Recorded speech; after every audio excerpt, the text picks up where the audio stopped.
মা গোয়াল ঘরের ভিতরে কি পুজো করছে? হ্যালো গাইস, তোমরা সবাই কেমন আছো? আশা করি সবাই খুব ভালো আছো।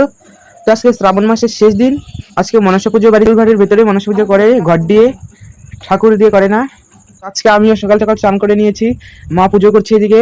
আজকে মাই পুজো করবে। মা এদিকে পুজোর জন্য সবকিছু রেডি করে নিয়েছে। এখানে ঘট বসাবে তিনটে, এগুলোতে সুন্দর করে সিঁদুর লাগিয়ে নিচ্ছে।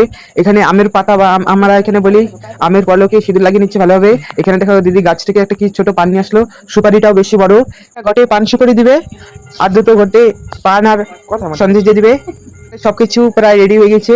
মাগের থেকে ফল টল কেটে নিয়েছিল, এখানে ছাতু বানিয়ে নিয়েছে। প্রসাদের জন্য দুধ কলা দিয়েছে। কার কার বাড়িতে গরুর গোয়ালের ভেতরে পুজো করে মনসা পুজো কমেন্টে জানিয়ে প্লিজ। এখানে প্রায় সব হয়ে গিয়েছে, এবার মা ঘটগুলো বসিয়ে নেবে ভালোভাবে। এখানে মা ভালো করে পুজোটা করে নি। পান সুপারির ঘরটা মাঝখানে বসিয়ে দিবে। এখন দুটো ঘট উপরে বসাবে। আমাদের এখানে তো কালো কচু গাছেও পুজো দিতে হয় মনসা পুজোর দিনে, দেয়। তো আমরা লাগিয়ে নিয়েছি বাইরে একটা কালো কচু গাছ, ওইখানে দুধ কলা দিবে।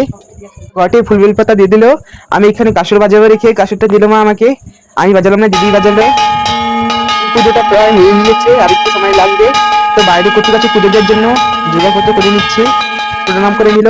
পুজো দেওয়া হয়ে গেছে, কি রোদ উঠেছে দেখো, ঘেমে গিয়েছি পুরো। মা এখানে এখানে প্রদীপ আর ধূপকাঠি দেখে নিচ্ছে।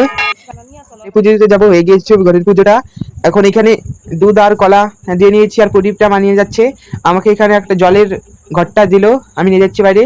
এইখানে আমার পূজাটা দিয়ে নিক, বাইরে রোদ, তাই আমি এসে বললাম। এখানে পুজো হয়ে গিয়েছে কমপ্লিট, আমি প্রণাম করে নিলাম ভালোভাবে। বাই।